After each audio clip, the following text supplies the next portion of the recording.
What's up, everybody? I am James DiFiore, and this is Blackballed.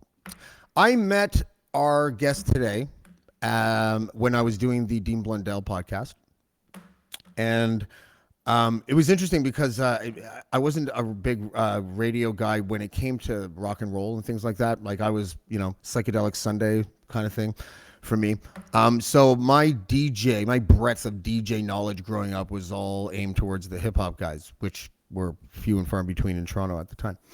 And so I after that show with Dean, I talked to Dean a little bit about Jeff Woods, our guest today, and you know there are certain people in certain industries that have grown to be these humble people who are completely revered by their peers. They just did it the right way. They didn't play politics in the industry, and that's why they were good at politics in the industry. It's like one of those people that, in the eyes of their peers, seems to have a really good reputation. And if he doesn't, I'm sure he will let me know today. So please welcome our guest here, Jeff Woods. Jeff, what's up, buddy? It's nice to see you. Thanks for the invitation to join you. Oh, no problem. I'm sorry you're not feeling well today. Jeff has a head cold, so we're going Well, to all pray for Jeff. Yeah. I did a COVID test on the way to Buffalo last week because I wanted to go see Tool, and I felt really shitty all day. And I thought, I bet I'm going to be positive for COVID because you don't know until you know. Yeah. I was negative, and I thought, that's amazing. So the bugs that we were getting before the masks came off are back. So Yeah, it's starting. I know. Yeah, I never had the reflex. Like I was a guy that never got sick my whole life. Like I was like, I hardly ever got sick. The only time I got sick was when I was lying about my cocaine hangovers. Those are the only times I remember getting sick for real. Allegedly the worst hangovers in the history of hangovers. So I read that somewhere. It comes with such high level of emotional baggage. It's the worst. You feel like your body feels like it physiologically went through a very fresh breakup. Like, what do you mean? Everything was fine, and then they leave, and you're like, all that, and I would put forth that death might be a more suitable alternate for that day in your life. Yes, and because the thought in your head is, the thought in your head is this: oh, everyone would just be way better off. Seriously, like, you're almost doing them a favor, including yourself at that point. Yeah, that's right. Allegedly, you bought a motorcycle, and the first music that you played in that motorcycle was Rush, and I'm not making fun of that. I don't understand Rush. Let's get back to that actually because I don't even remember, but if you read it, it's true. Yes, it must be true. Now, this was a quote, I think, for when your book came out. So I think I'm pulling it from an interview in 2016, I think, or something like that. And but you said that you interviewed somebody and was inspired by that person and to buy a bike. So you bought a bike and you said you listened to Rush or something like that. Or maybe what you said was, if I was 14 and I was in a motorcycle, I would be listening to Rush, something like that. It was this. As it relates to what you're saying, because it's factual to the degree that it was Neil Peart, the drummer from Rush, rest his soul, that inspired me to get a different motorcycle. I was riding Honda at the time, and then I went to Custom, and then I went to Harley, and somewhere in between I went to the bike he was riding, which was the Beamer. The adventure bike, wonderful bike. I went to Vancouver and I bought one based on his recommendation. And so I just thought it was interesting because that was sort of the band that if you were a kid in Oshawa at the age of 14, that was a band you had to love. That was part of being a 14-year-old. Listen, I was a kid in Whitby, so that's close enough to Oshawa to at least smell the aroma, right? And those were rough times. I had to get the hell out for a while. Yeah, well, I was sort of the midst of Oshawa, just south of North, Roslyn, Stevenson, McLaughlin area. Oh, there you go. Lots of the fights south there. Yeah. There are fights everywhere in Oshawa, but there were fights everywhere when we were kids. Stupid fights. I know. I remember a little kid. I felt like I was 6 feet tall in grade 5. I remember a kid that was probably 2 feet tall in grade 5 coming up and just reaching because he had to and punching me right there. I didn't even know who he was. The balls on this kid. The balls on this kid. And so when you're young and stupid, fighting comes with the territory, particularly in Oshawa and Whitby. I don't know. Maybe it was the movie Stand By Me. No, there was no gang fights in that. Maybe it was like The Outsiders. I don't know, but there was something about the prospect of a fight. Nothing has been invented that is a greater motivator to get a shit ton of kids to do one thing. To And watch. where I lived, it was like it was the Henry Street. So I went to Henry Street High School in Whitby, and we used to fight in the West Lynn edge of the park on the corner of like Ann's and whatever street the high school was on the south side, and everybody was there, to go see the violence, right? And I don't know where that came from, but I don't really see that anymore. It's all like it seems It's on really, pay-per-view now. It's pay-per-view. It's sports now. yeah, because it's kind of like mailbox baseball. I never got to experience mailbox baseball, but I heard about it, and it sounds like it was a pretty fun game. Like, You had to be rural for that. You had to be in the. they got wise to it, and they built cement cores and. I don't like violence. I never did. The only time I would go full violent, and I just spoke about this the other day to my surrogate daughter. We can talk about that later. She's wonderful. She's 31. I said, if I were terminal, now this is going to be in my police record, apparently, now that I'm admitting it on your Great. We're breaking news, podcast. everybody. Thanks. Were for the I scoop, Jeff. terminal at some point, and we all are at some point, unless we die in our sleep or get hit by a meteor, I would become that vigilante, and my surrogate daughter would be my super sleuth, and she would get the list of the guys that. So I would go full Dexter. You have the right tattoos in my brain to be that kind of character, like, right? But I would have no problem doing it if I did my homework like Dexter does. So you would be certain. Is that because there's probably a lot of tributaries of vigilantism. So you don't have to go for the full-on plastic the room up and slash your way to happiness, right? Like it wouldn't be quite that dramatic. It would be more like a chain around to a tree and let nature do the rest, while having a campfire, playing songs with friends over a guitar and saying bye-bye in the morning. The sociopathic tendencies washing over you. Yeah, so I go dark sometimes after an evening. I don't have the courage to be that dark. I'd be one of those guys be like, all right, if I'm going to be a vigilante, I'm just going to be a sniper. I'm just going to kill you from afar. I won't be able to hear your body hit the concrete, and see you later. That's an approach. Well, you want to detach yourself from the evil you're doing as much as possible. No, I actually don't know. In my dark fantasy of once every few weeks, when I'm talking to my surrogate daughter about things we could do in the final days, it's weird. It's a bit crazy, and I probably won't do it. It's a good bonding ritual, if nothing else, right? She seems to enjoy it because she, being a woman, what woman hasn't been assaulted in some way, perhaps multiple times, by men who don't know how to, hear and comprehend what no means. No means no. Even if it was yes a minute ago, in this moment, no means no. Fuck off. Yeah, and not to overstate the obvious, but when it comes to that kind of shit, the problem is definitely men, because the only time I've ever been sexually assaulted was in the neighborhood in Toronto, walking from my subway to my apartment. And I'm laughing because it's like, hey, how you doing?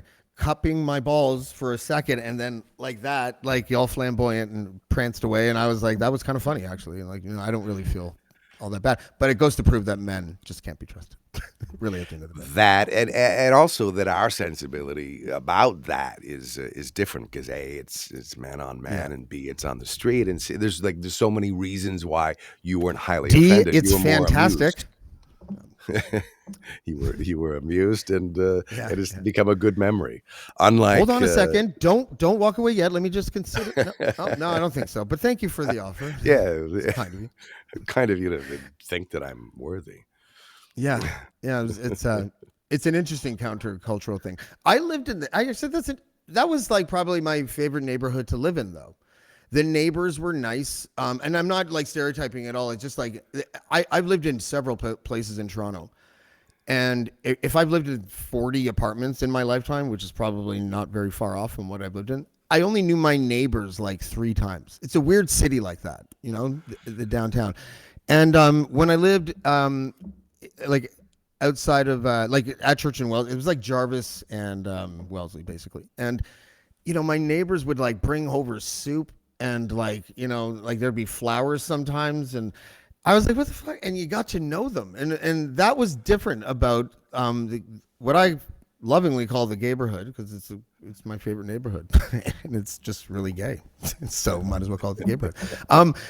And then the beaches. In this one pocket in the beaches is the only time I ever knew my neighbors' names. And I find that interesting because it is a standoffish city, but I think in a lot of ways it's just like I want to respect other people's personal space as much as possible. I think people are like that in Toronto now. Well, the neighborhood is I have often called it. There's a level of, again, not to stereotype, because there's assholes everywhere, but there's a level of kindness that is at a higher level than in most neighborhoods. Yeah, it's more a community, as it were. I found the beaches to be kind of surreal and like, are we even in the city? That's another story. But the neighborhood was always a place of a bit of a refuge for me. I would go there starting in the second half of the 90s when I was back in Toronto from out west. And I would always park my car and go for a walk and get a coffee and look at some clothes and hang out. And, an hour later, usually I would go on my way. I'll tell you a little story, though.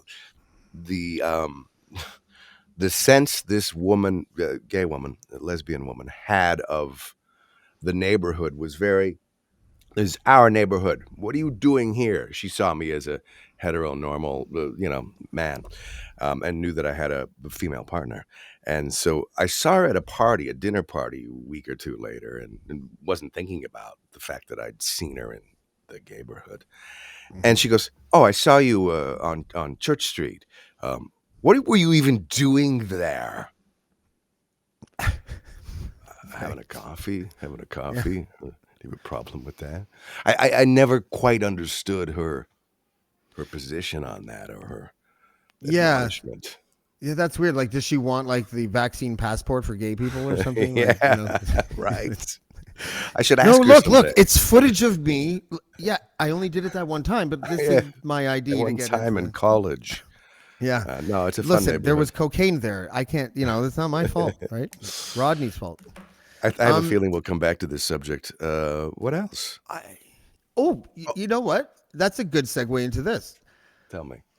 Do you think it's going to be, or already is a problem for me, that I've been caricaturized as a hapless drug user, mostly through my own doing?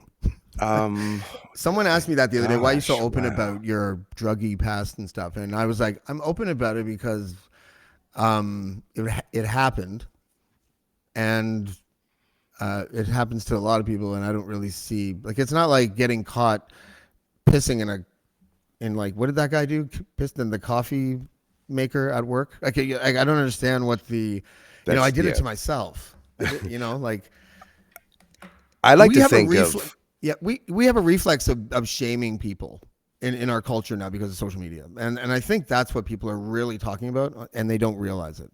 well, How yeah, is it going to be viewed through the lens of Facebook? the quote that people judge because comprehension's more difficult. Thinking is actually more difficult.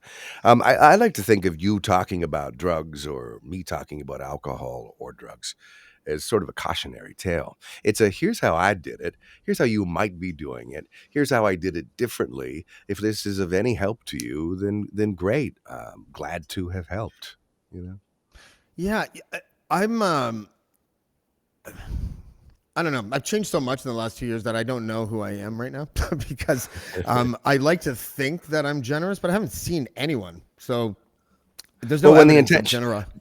the intention Yeah. doesn't have to be generosity. The intention has to be authenticity, and you're speaking from the heart. You're speaking your mind. You're telling your story. And while your intention isn't to save the world or that guy over there, invariably someone will get something positive from it. Hopefully, that's the outcome that we're Yeah, yeah, ideally that's looking totally for. that's totally fair. Look, like if someone happens to like listen to me say, you know, oh, here's a horrible decision I made once, and it prompts them to go, shit, I should stop making horrible decisions. Awesome, but it had nothing to do with me. That was all that person finding something to latch onto to open a door to go to a place that they feel better. I guess, right? Like I just knew that, like in hindsight, that I was not just a different person when I was drunk, but a very kind of on not. I had no self awareness. The slurring plus the arrogance plus the like need to crack jokes, all that I shudder. I don't I honestly like The self-awareness, the thing about that is that I still, because I'm not completely on the wagon now. I have a limit about how many drinks I'll have when I go out, but I still, if I catch myself at all slurring, I'm so self-aware that even when I'm not, I feel like I am, and I shudder in that moment, and I find ways to not be there. I don't want to be yeah that guy, sloppy, inappropriate, you know. And yet I'm outspoken. There's a line between outspoken and just sloppy and ridiculous and stupid. yeah Somebody people don't want to be around. and Nobody wants Toronto to be that. and Toronto also like all the vices for me dominoed into one another, right? So it How was so? like, well, for example, I would say I would go to like the Alma Combo or something because I lived right beside it for like a decade. So say I went there and I drank like I started the night with 3 beers and ended the night with like a dozen rum and cokes. And then I was like, Indian food sounds perfectly reasonable right now. you know, you go get the Indian food. And then for some reason, because it's me, I'm just like, I'd start drinking vodka and then I go, I just start snorting cocaine now. And then I snort, and then after I snort the cocaine, I'm just be like, I'm gonna start, seeing if I can find a booty call right now. And then, and it just all tumbles into one another, and it's just holy It's a shit. it's the slipperiest slope of all when you do substances or drink or both. There's nothing more slippery than that. You are going into eventually a dark place because you're going to feel shitty. You're going to have no money in your wallet, and you're not even going to know what you did. And the repercussions of what you might have done when you were blackout drunk may come up down the road or may not, Yeah, but you don't know when. It's like a tap on the shoulder. That's what I don't like. The surprise of what maybe happened. Ugh. It's that's yeah, shudder to think.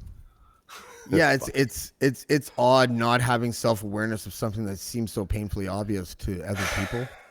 I'll give you a Like, quote. is just yeah. Go ahead, please. Because I have a Instagram, right? I keep buckets files of pinups, home decor, nature, erotica, wisdom. Wisdom's the big one, and I have probably 1,000 or 1,500 quotes and in there. Gerard Butler, sober 20 plus years, he said this. It's a paragraph. One or two drinks was never enough for me. I was a foot on the floor all the way drinker. I don't miss it. He quit, right? Now, I just don't drink. At one point, I could never have conceived going out and not drinking, but as time goes on, you lose the urge and the insecurity that often makes people drink in the first place.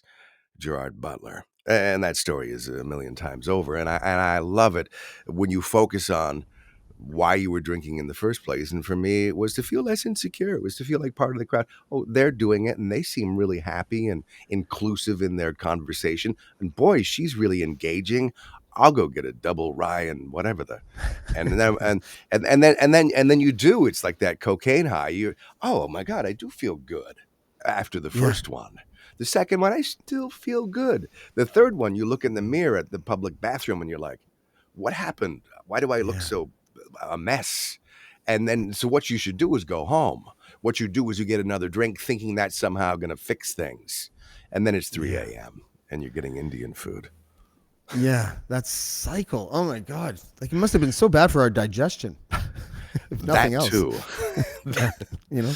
I don't miss it. I went out the other night and had two pints of Guinness. I'm on a two limit. One is really good. It's like that refreshing. Wow, this is a Guinness. I love the taste of this. Oh, I'm a big Two Guinness guy, or was. Yeah. two is like I still like it, but I know the third one's never gonna. It's like chasing the dragon. The third one's never gonna live up to the first, and the third one's gonna make me less wealthy than I was a few minutes ago. You spend $30 plus tip on three beers these days. It's a different Yeah. world. Who wants to do Yeah, that? And then you can't I get it. drive. You can't drive. Well, I don't have a driver's license, so that works out pretty well for me. You know, Did you lose it? it's worse than that. I was dating a girl who fancied herself as an environmentalist when I was like 25, I guess, something like that. Yeah. And she was like, I'm like, fuck, my license is going to expire in like 3 days. I should go get it renewed. And somehow, she convinced me not to go get it renewed as some sort of stupid environmentally conscious statement of whatever. And, How long ago was this? Oh, I'm glad you asked, Jeff. It was 21 years ago. That's incredible that you still are on that, wagon. I actually have come to like I had a scheduled thing, but because it happened on COVID, like it was canceled. It was just like last month. My driver's license thing to get G2, which did not exist the first time I got a driver's license, but we'll leave that alone. But I come from the era of first you got to get what's called your 365, and then after you get your 365, you book a test, and then 11 months, whatever it is later, you get your license. And Dragon Lady from the Oshawa thing will probably fail you first, and that's just how it went for us, Oshawa Whippy boys. Indeed. And now you have to go through and graduated licensing's been around for a long time. I get that. I know that by getting this driver's license, this is how stupid my brain works. That if there was a screen that we all looked through our eyes that had a percentage in the bottom right hand corner, and that percentage were to denote the probability of you dying based on your lifestyle, that my percentage would increase. And, You're preaching to the choir.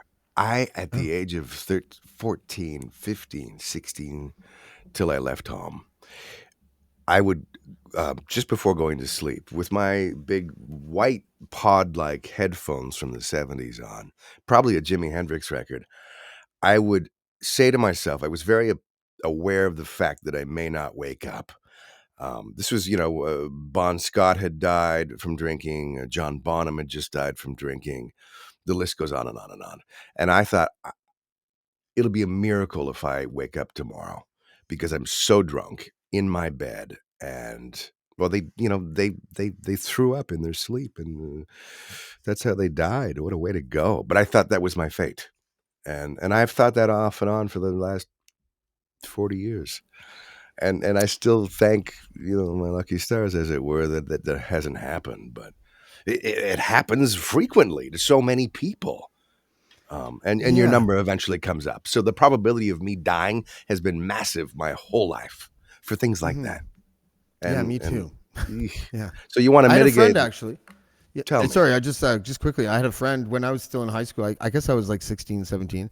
Andrew Velitis. And like every other weekend, I was not there, but like every other weekend, a bunch of people that I knew and him went to a party. I think it was in Ajax.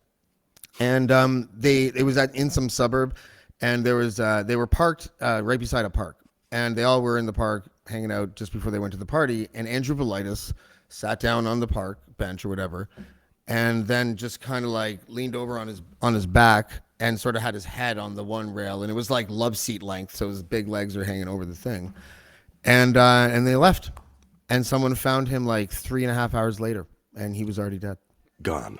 Yeah. Yeah. 16 years old, man. How was that not us? How was that not us?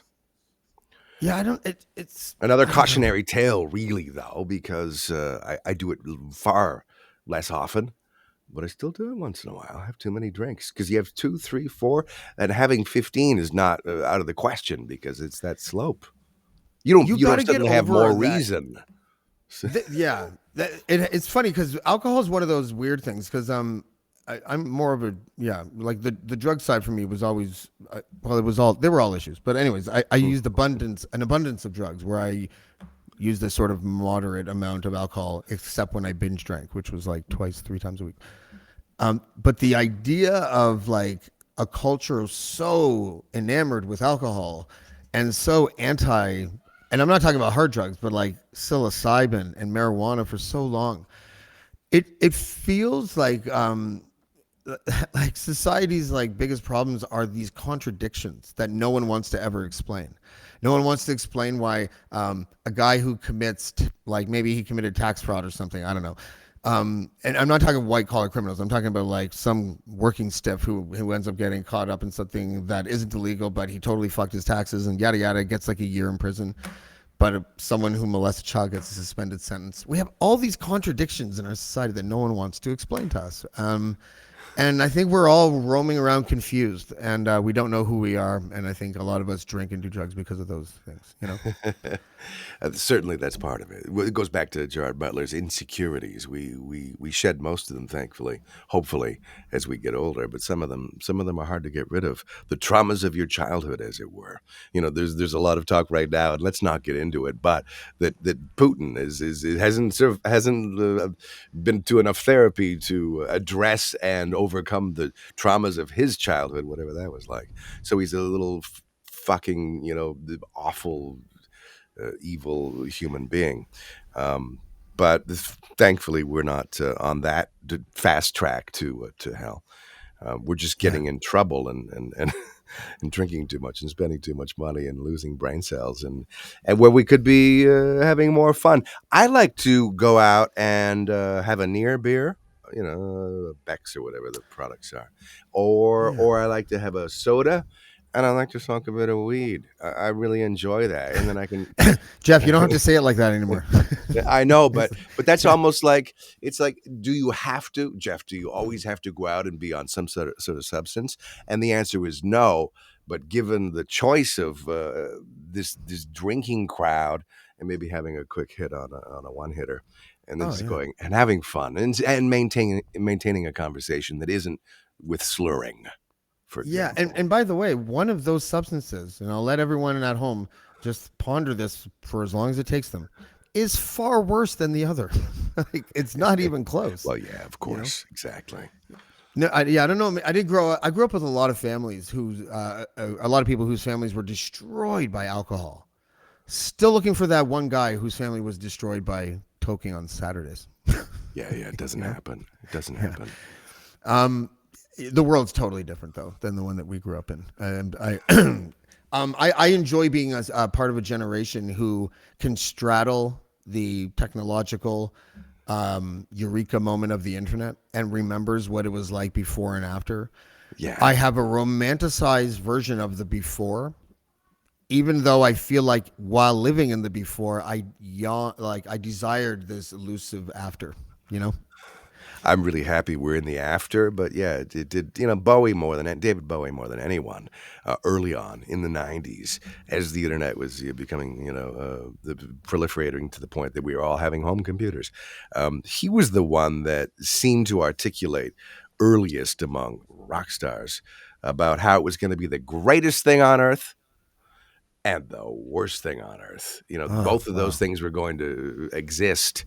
And I remember thinking when I heard him say that seems overtly dramatic about it being one of the worst things. Of course, he was so exactly correct in that and you know why? Because there was a comment on your Twitter post that promoted me being with you right now, and Yeah. a person with with no discernible photograph. That's sort of one of the hallmarks of the keyboard courage, asshole online. There's never an actual picture of them. There's a stupid Yeah. pseudonym, and their grammar's always bad. They can't spell and they can't string a sentence together. And what's my point? Oh, those people, the glut of those people online that just are there to talk shit and disturb whatever's going on. It's like, really, this Yeah. is this is what motivates you in your day. I I don't. you know what though, I think I agree with everything you just said. I don't really like social media at all. I'm just on it because it feels like if I wasn't, then like only like I wouldn't have any audience to speak of at all, and never mind the modest yet growing audience that I have right now, right? Like, so I know it's weird like that, but if I could push a button tomorrow and get rid of all social media and then the ability for anyone to think of that again, I would totally do it because I think it would save us from ourselves. Really. I, Was I something just happened where we all have decided that it's okay to verbally bully anyone we want, anytime we want, about anything we want. And I'm just we we've gone. Is it really hard to find the root cause of our problems? Like it's social media is the root cause of our problems. It really is. It can be, but it's also this hiding in the basement, knowing you're safe no matter what you say, or unless it's something illegal and blah blah blah. But my test is: would you say it if that person walked into the room? Would you have the courage and the inclination to go over and say the same thing to them in person? And that's the filter through which all my comments Yeah. come. Sometimes I'm pushing it, but generally that's it. Would I say this to you, a politician that I have something negative to say about? Absolutely, I would say the same words in person to your face. If you Yeah. can't Yeah. say that you would do that, then don't say it online. That seems to be pretty basic. That is actually like kind of a golden rule. The problem is most of the time, like actually anytime, if the person doesn't use their real name and you don't know who they are, they could be a PR company, they could be a bot, they could be an accountant, There's lots they of could be your bots, yeah, of sister. course, of course. And so I look at it through that filter now. I look at it, I'm like, okay, let's see, what does this comment say? You're an ass clown, cuck. Okay, let's examine why he's doing that. Okay, he thinks I lean left, whatever. Okay, let's go to see him now. What's his name? You know, Liberty Champ, like 6'2", and I'm like, so then I'm like, I literally have this thought: do I care what Liberty Champ 68312 thinks? Yeah, we No, have to I stop don't. caring. Do I So even know who he is? No, I don't fucking have any no. idea who he is. We need to You stop know? caring, and one of the greatest ways to deal with people who do that shit is ignore. Silence is a great answer. Yeah, I go for deadpan humor sometimes, like when it's a really grumpy male, and he's got this whole paragraph that uses all of the character limit, like and he's like saying libtard and all this stuff. I usually respond the same way every time. Dad? Yeah, Oh, that's it. yeah. When they don't get a reaction they're looking for, like Yeah, it kind of yeah. deflates them. And they'll answer like, "Oh, I expect that from you, fucking bald idiot." Da, da, da. And then I'm like, "Mom says you won't answer the phone. It's $120 a month, Dad. That's it." And I'll just go in that direction forever until they just leave it alone. Yeah, It's go more away. fun than arguing. I think Fun that we is should fun. really, yeah. Um, when you were starting in radio, let me preamble. I'll couch it like this. Actually, every time I talk to a radio guy, like a guy who was on the air, Yeah, it takes like 3 minutes for the topic for them to pivot to sort of like an indication that it was heavily influenced by the office politics or the separation between talent and executives. Like you guys basically sometimes would wear tribal war colors in your own minds. And I was wondering how overstated is that? And what was it like? And coming up. And do you even to this day have to be careful what you say, maybe? Just like, at least to be polite? Or in this capacity or what context? In the context of working within a corporate media's, like, say where? no, because that would be like the answer would be obvious that like you have to keep a job, right? Like, you don't want to, Right. piss people off. But say in a context like this, you know, Oh um, no, I mean, we live and die by the things we say and do, but I just sort of speak my mind, and I always have. I think if I could illustrate it with a clothing scenario from '99, 2000. This was when Q107 was in North York, and The Edge was down at Yonge and Dundas. Yeah, and then we merged. Shaw owned Edge, and Wick owned Q, and then Chorus became a thing, and then these stations are and under then the Le same roof. Chateau made a lot of money because they were geographically close to where you guys were. I remember that.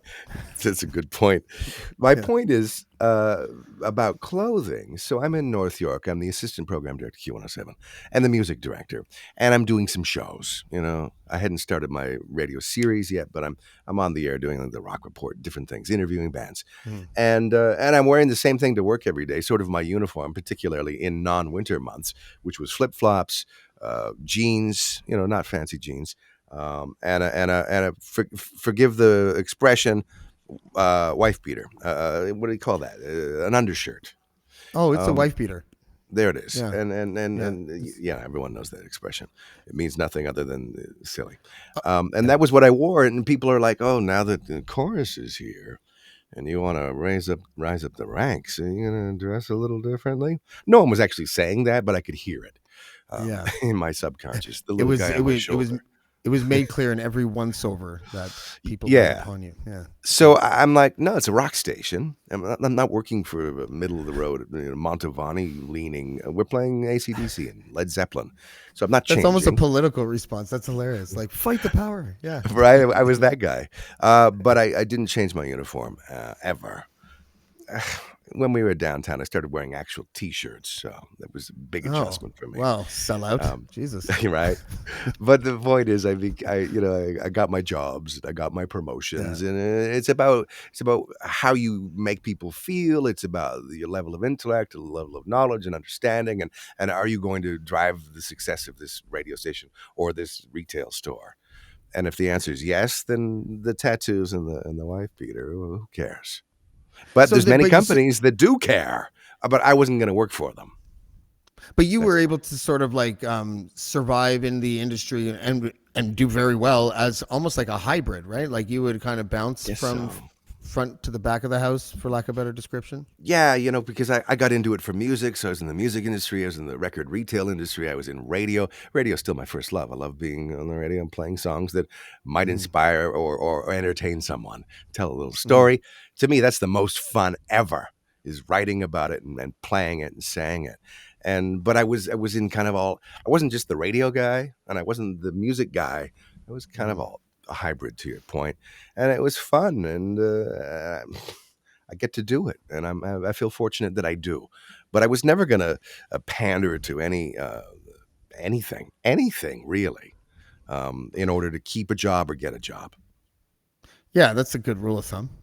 I think, right? like if you have a job that demands a viewpoint in something that has nothing to do with your job or something like that, provided it's not violence or hate speech or something like that, then I don't Yeah, really understand. Yeah, that's a weird one because that is sort of like you're nibbling on the edge of Orwellian stuff with the, demand that only clones of your own beliefs are working beside you. Yeah.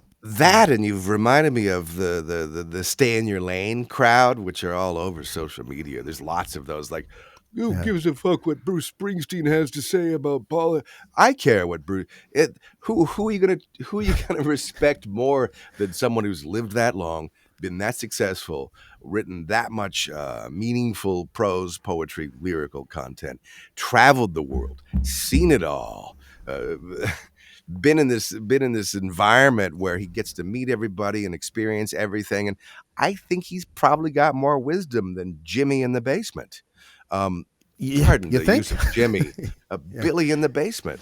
Oh, it's And okay. so Don't the worry about stay that. in your lane thing, fuck off. We're not one-dimensional people. We're allowed to have opinions about uh, anything we choose to have opinions about, even if we're just a music DJ or a rock star.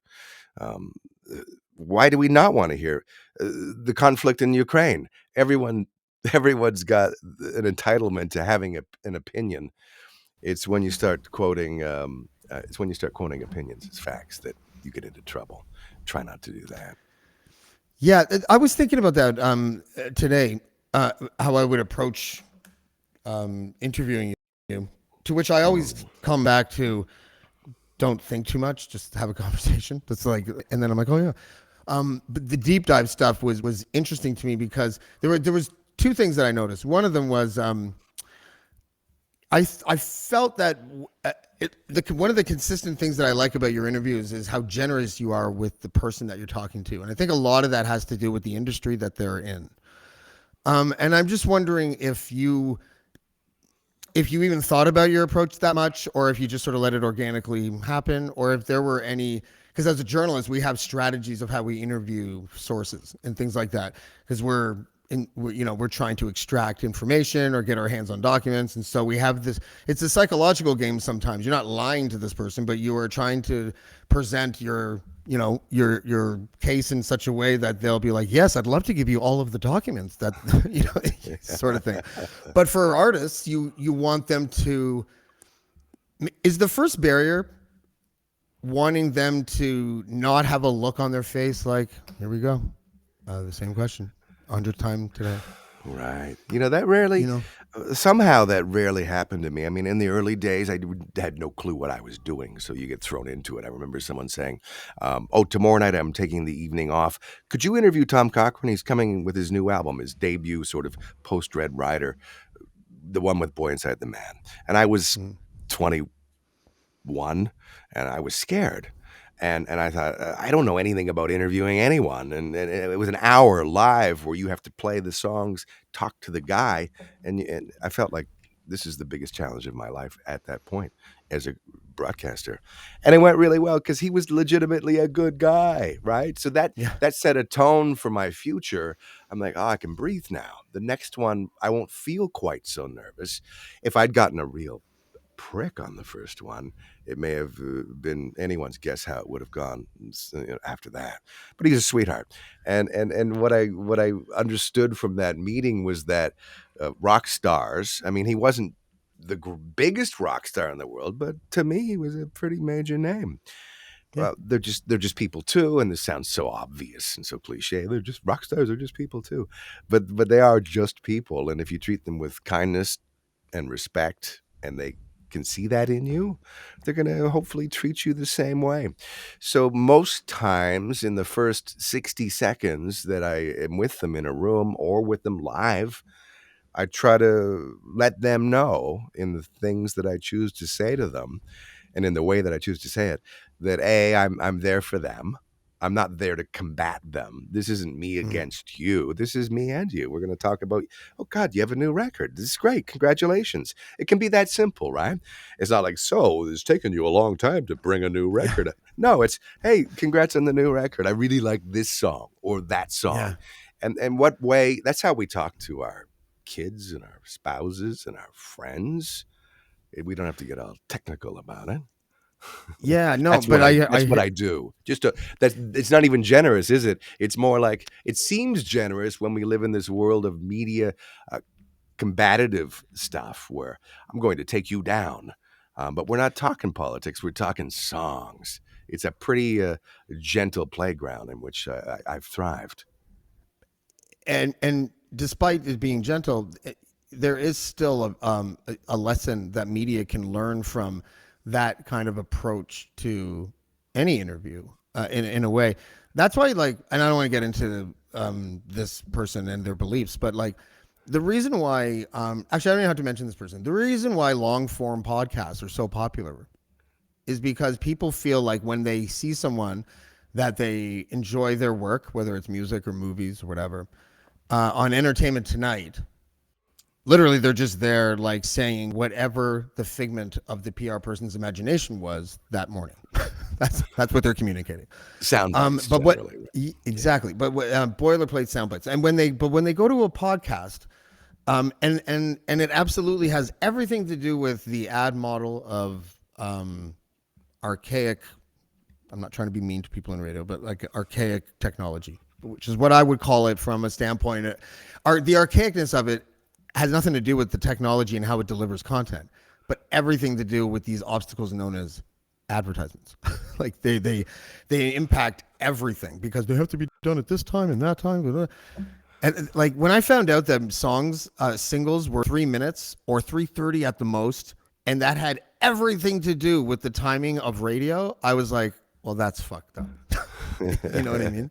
Because you start thinking in terms like that. Like from a hip hop background, I knew that I could write either 2 16-bar verses with a shortened first hook and a regular size second hook, or 3 verses and just the short hook, like because that's how I would make it less than 3:30. And why did I have to do that? Because of commercials, for some reason. Largely, but I also really subscribe to the idea that, and this is another cliche from the music of the world of music writing. Don't bore us, get to the chorus. There are songs that could benefit from a little chop here and a little tuck and a nip here, and the essence of the song is still quite intact. And we got through it and went, "Wow, I'd like to hear that again," as opposed to, I can't listen to this. It's taking too long to get to the point." So, pop Yeah. music and rock music can be one and the same. It's like, do you want to hear it again becomes the test. And a lot of Yeah, 3 and 30, you know what I I mean? love that about pop music.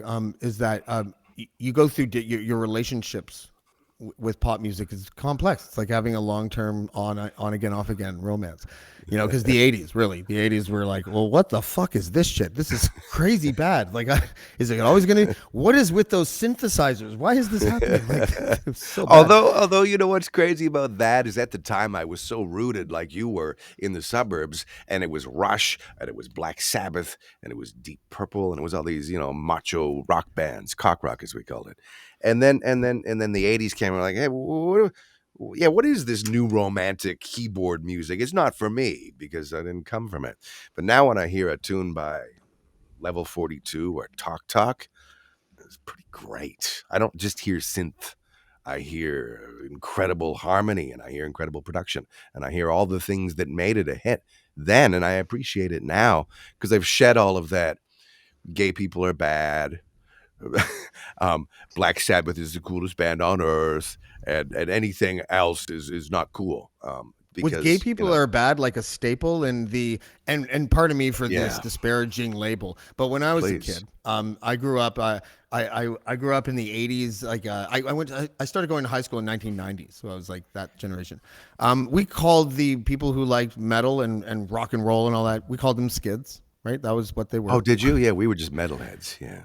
Yeah, you were guys. If you had feathered bangs, say, or We tassels sure on your did. leather jacket, or acid wash jeans with some weird Iron Maiden shirt, then we were calling you a skid, probably. Yeah, which I'm surprised that you weren't called the skid because you lived in the same. Basically, we grew up in the same place. I right? was Like, I was called Weed because I was one of the handful of guys that did pre-rolled joints and sold them $2 each or 3 for $5.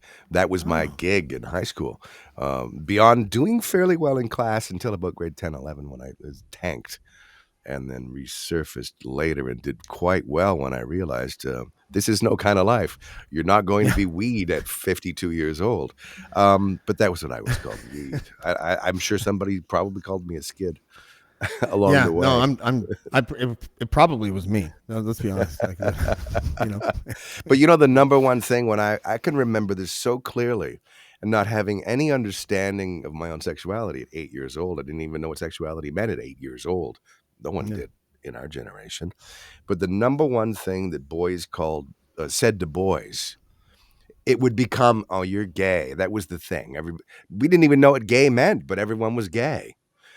Before that, though, when you were 7 and 8 and 9 and 10 playing street hockey, the number one thing boys said to boys was, and it's 3 syllables, and there's some hard consonants in there, cocksucker.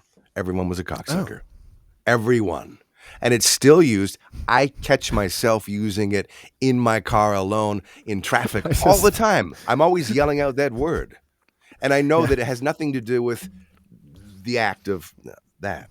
It's just a stupid thing you learn as a kid. It's an expletive. It's a swear word. And it has no context. You just mean it as, get out of the way. You're driving like a fool. You don't actually think that they...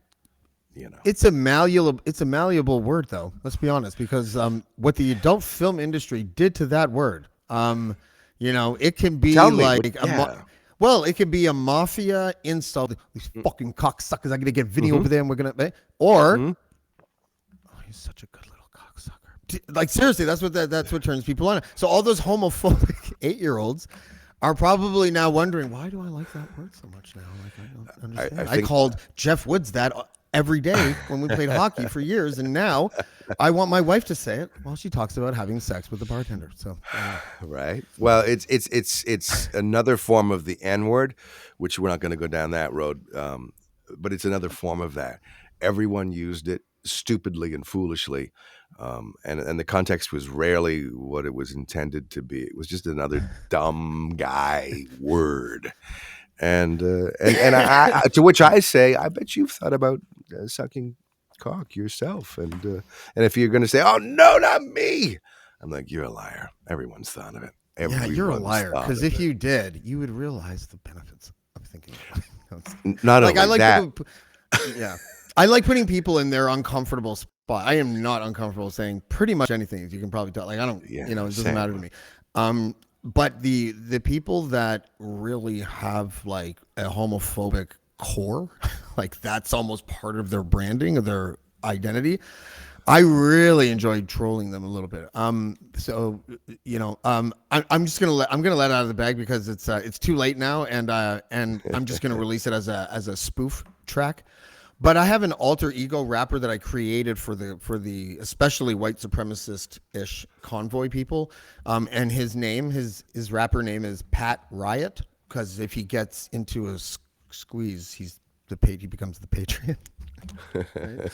And but the I whole get it. song, yeah, it's called Mandates because they were there because they didn't want the mandates to impact their life. However, my title is two words, and the both verses are littered with subliminal references supporting the art of glorious cocksucking. But they don't know that. So Hence, my plan man was dates. mandates. Keep your mouth open, your eyes on the prize, like all that kind of shit. And I tested it. I sent it to these people that I know. Funny enough, they're in Alberta. And I was like, hey, someone, because they know I do podcasts and they know how I feel about issues and stuff. So I'm like, look, someone sent me this. I don't know who this is, but is he popular in your crowd? And I sent her my thing, and she's like, "It's fucking awesome." It's funny we have like music being good. That's how you know it's a culture, James. And I'm like, yeah, whatever. Fuck you, Penny. And and it was going to be an Andy Kaufman moment for me, and I blew it because I knew that the timing had to be perfect, and I had to do it on the day that they were getting dismantled as a way to rally the dummies. Um, The, yeah, well, I applaud you in your attempt. The idea of things going viral is like the last thing one can ever predict. It's just something you do the work and you yeah. hope that somebody notices, right?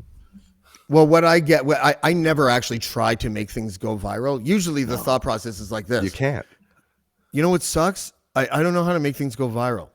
But the good thing about that is then I just do it because I think it's awesome and fun. So I'm motivated by the right things to do something, which is That's the important. commonality among all artists. You do it because it's in you to do, and you feel like it, and you feel it, and you just do it, and you're not thinking about expectations, and you're not thinking about outcomes.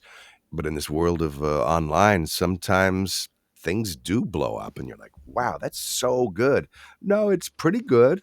It's just enough people have noticed it and shared it. So hopefully Yeah. we luck into one of these scenarios at some point in our career. Well, um, I read something this morning about how I mean, yeah, a lot of your identity in the industry, on the kind of more of the artist side or whatever, the front of the house, as I would say, your affinity with like the belief that there's an importance to the history of certain things, and music, obviously, is what you were referring to, and I really enjoyed reading like your comments on why it's important because for the first time I was able to like find like a direct parallel with no obstacles of why I'm so enthralled with hip hop culture, and it's because of this love that I have for the history of that culture, of that movement, and how rappers that when I was like really really trying to collect hip hop and like write a lot and rhyme at different like house parties and clubs in the 90s and stuff, like I would study these catalogs of these great rappers that came beforehand, just because I was interested. But then I heard rappers that were like more well versed than I was in the industry say things like, "No, you got to know your starting point, otherwise, you won't be tapping into your full potential." And I thought that that was really interesting because when I read your quote, and I don't have it in front of me, but to paraphrase, it had a lot to do with that. Like, how do you know that you're adding to a culture if you don't know what came before that? And you know, shouldn't you allow yourself to be influenced? Is the idea that I got from it in a sense.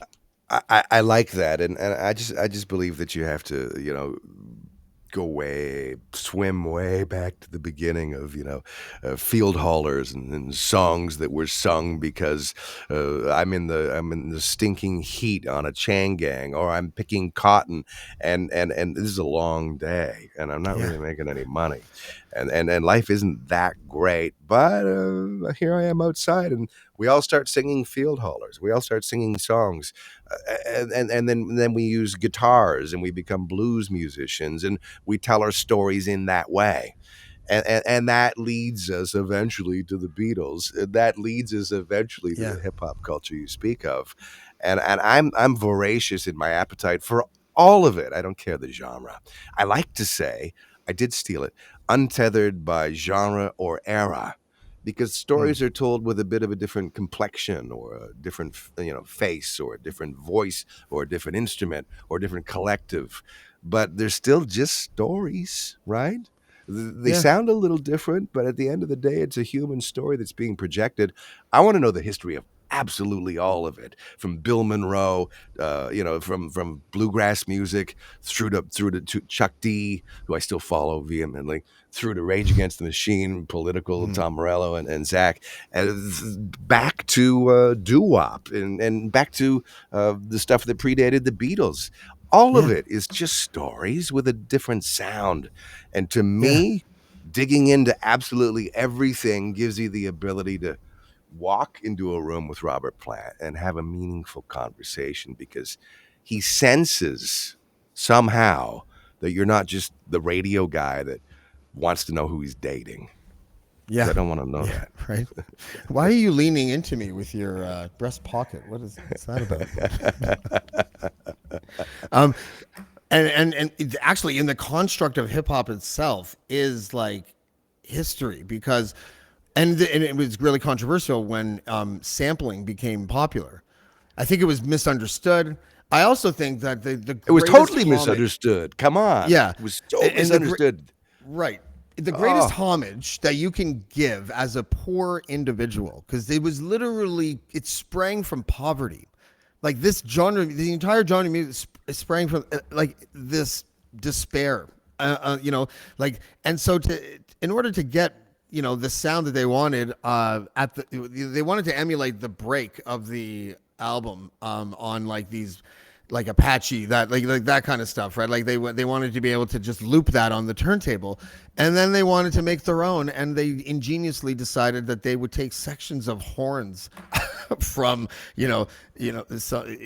Dizzy Gillespie or something, and turn it inside out, run it backwards, hit it with the bass line and a piano key, and all of a sudden you're just like, wow, this is fucking awesome.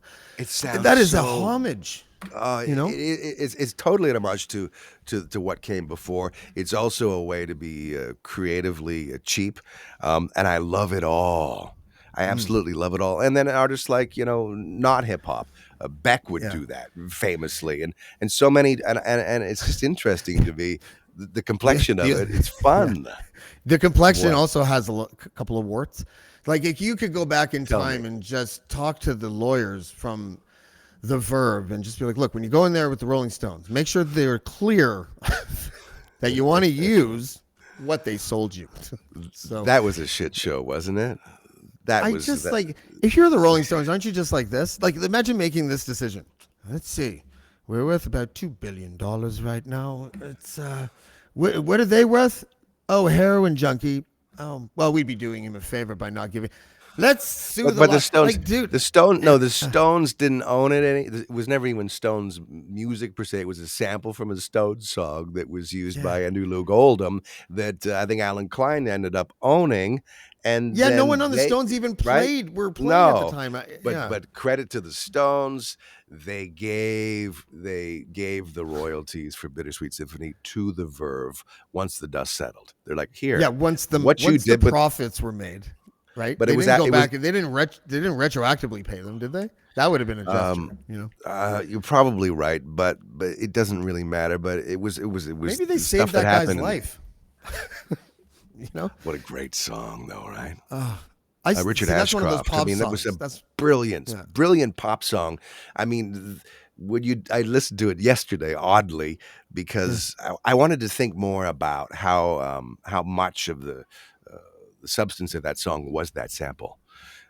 And it Oh, it's and it yeah. is it It's the is the identity of the song. song. Yeah. However, the way it was produced and the way he sang it, And the it's just video. Let's not yeah, forget the the video was incredible. simplicity of alpha mailing people by walking against the stream, Down the as I stream, used to down the do in street, Chinatown, right? usually with other. I used to literally be like, I am walking in a straight line, and if people don't move out of the way, we're just going to bump into each other. And it was always like the tourists. It was never the Chinese people. They know where How to to they go, the do the pockets, dance, how to right? keep the stream going and everything. It's always like the guy from Oakville with his golf shirt tucked into his like pants that or shorts that used to be pants, you know, black socks and sandals guy, standing in the middle eating a hot dog. It's like, dude, you're fucking up the stream. Like, you know, you got to get out of there. But yeah, everything about that song bookended grunge for me in a way. You know, it was my first year of college Yeah. when that Well, it song was came still out. it was as much new romantic from the '80s as it was anything. But I love well, his solo records are great too, Richard Ashcroft. But Yeah, yeah, Hail Hail the Verve and sampling.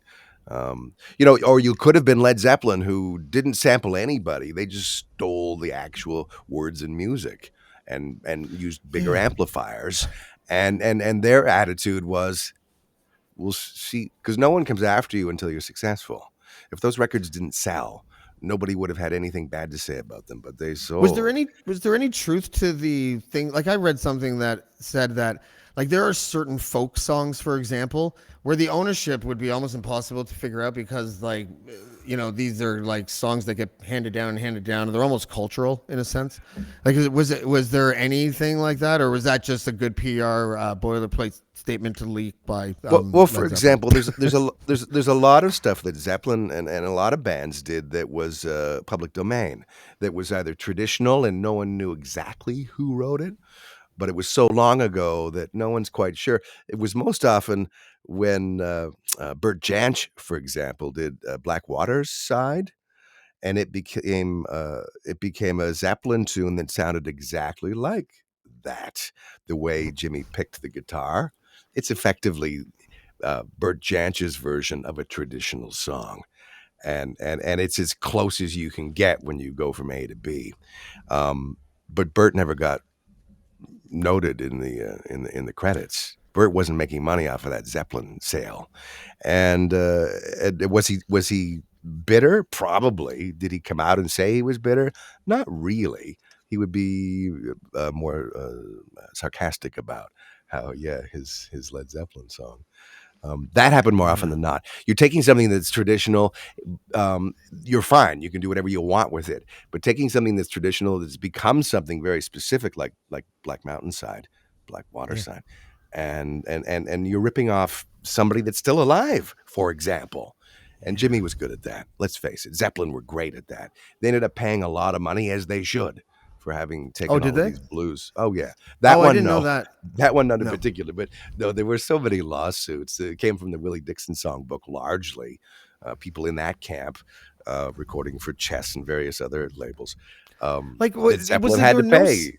was there no smart executive around at the time that was just like, before we go into the studio with this blatant ripoff, buy the blatant ripoff for $1,000. Just buy the publishing, just get that over with, so that we can't be accused of stealing anything. Like, They were like the early days, and that's the other thing. When you say to somebody, "We're interested in this thing," and then they're like, "Oh, you are? Oh, now I want yeah, more money," I'm going to stand here like I'm a far more important than I really am. I'm very and desperate ask to take for anything. triple Just the fucking, I'll money. pay you. Yeah, yeah, Yeah, that was the infancy of the business, and nobody was really thinking about it. Nobody was really talking about it. You would just do it and cross your fingers. And if they yeah. came after you, the only reason they're coming Yeah. after you is because you have the money, and then you pay them. The industry had a lot to deal with at the time. Like, just funding the payola department was a fucking nightmare, right? Yeah, I often wonder about how rampant that was across America, because it wasn't in Canada. Payola in Canada was, hey, you want to go to Tim Hortons for lunch? "Oh, here's my new records," and then, "Do you want another coffee?"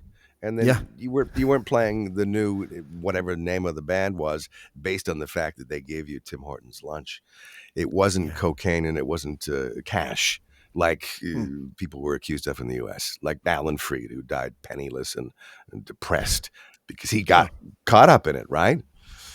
Yeah, that's how you thought you were going to pass away sometime in your 40s, I guess, or something like that. Penny- I'm going to be penniless at 70 if I'm lucky. Yeah.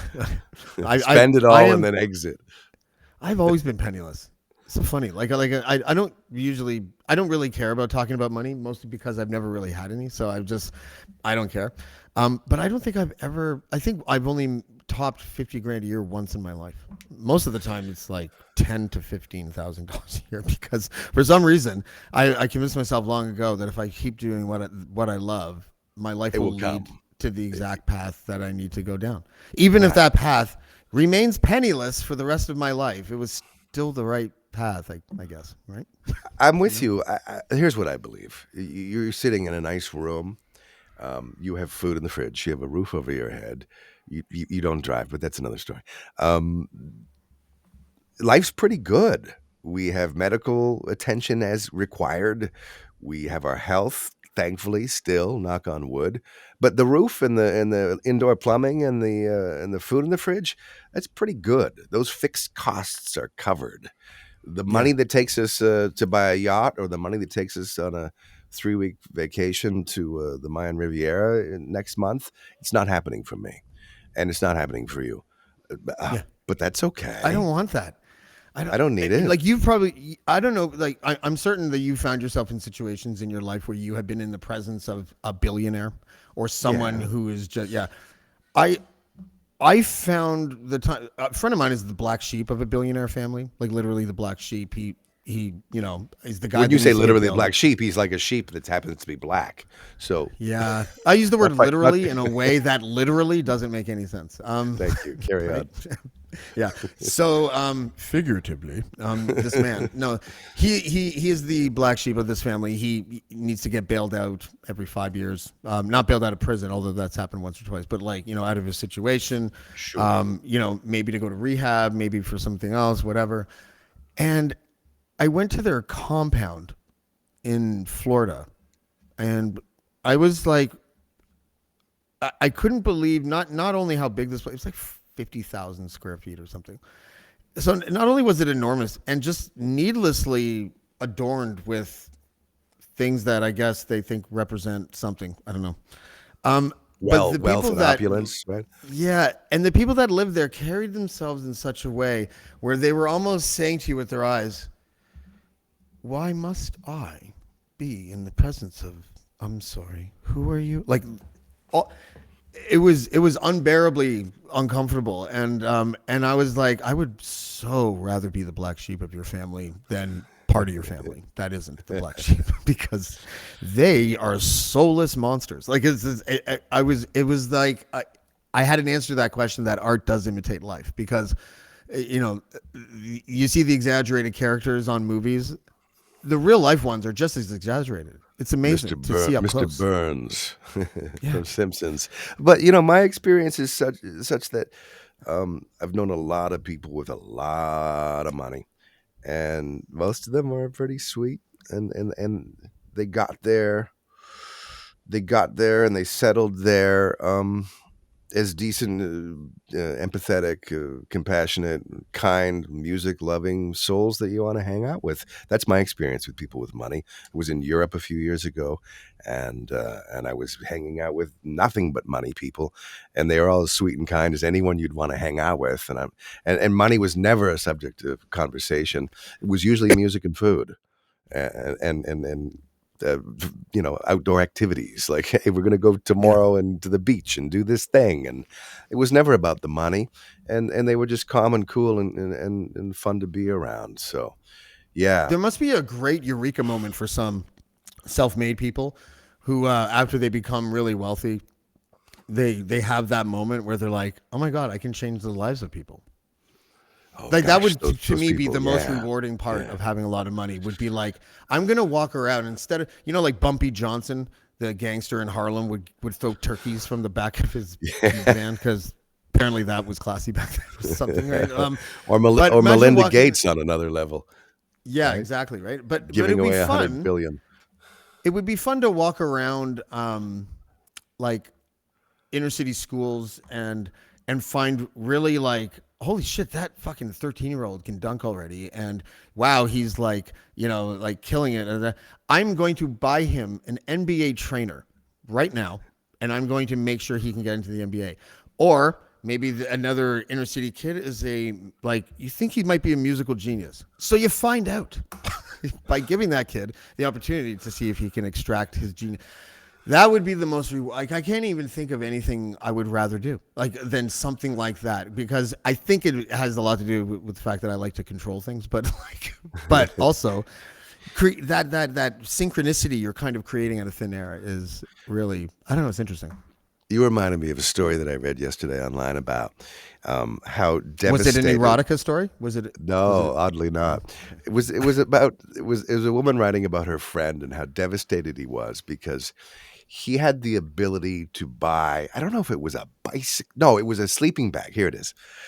Oh, I think it was Sarah Silverman that told the story. So her friend um, walked amongst homeless people every day on his way to wherever, and it's cold. Maybe it was New York City. It probably was, and he thought, I got the money. I should buy that guy I see every day one of those really expensive, really comfy, cocoon-like, down-filled sleeping bags. And how great would that guy would be so happy to be able to sleep like that rather than under a box, right? Yeah. So he went and he bought the thing for probably a few $100 at the local department store. And he went he goes, here, I got you this. And the guy's reaction was, oh no, that's cool, man. Thanks, but I don't need that. So Huh. he was like kind of devastated. He'd finally done something that he thought was really nice. But he chose to decide what was nice for that guy. The nice part of it Yeah. would be not going to the kid that's really good at shooting hoops and saying, I got you this guy here to train you. Oh, Oh yeah. basketball's Yeah. just Yeah. a hobby, man. I don't want to do that for a living. I want to go to MIT and become a so Even so so better. so Sarah Yeah. said, he had to come to the realization that the smarter thing to do would have been to go to the guy, hey dude, what do you need? What do you need? Like hear what the guy Mm. needs rather than assume that he needs it's not you, it's the Yeah. guy. Yeah. Kind of That's really fun, interesting, right? isn't To it? think Like, about it. what if they need counseling? I'm not being funny. Like, what if Well, whatever the yeah? What thing if the is, what is their yeah? choice? And then That facilitate proves that.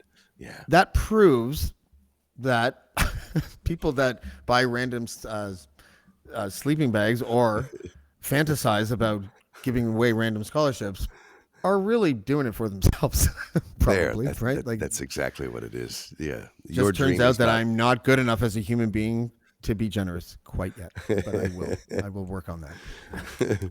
Jeff Woods. well, We thank usually you. we usually go just under an hour, and I'm my happy to new have been rule here. happily broken today, and I appreciate it, brother. Thank you for coming. Time flew. Thanks, James. No, we'll talk soon. Okay. One great thing about talking to Jeff is that when I have him back on, and I'm going through like my pre-interview stuff, which I do with every guest. He's one of those dudes that you can't picture without kind of like a grin on his face. Even if it's of the shit-eating variety, sometimes it's still hard to picture Jeff Woods not smiling. So thank you very much, Jeff Woods, for coming on the show today. Tomorrow, we have Rob Rogers, who is one of the most fascinating guys. I keep on stopping myself I from calling him a kid. I have no earthly idea how old he is. He might be like 22 or like 39. I don't know, somewhere somewhere in there. But he worked with John McAfee, and he is. We might be doing a project together, so we're going to talk about that tomorrow. And then I got Nate Erskine-Smith, Liberal MP for the Beaches in Toronto, on Thursday. And we'll see you soon. Thanks, everybody.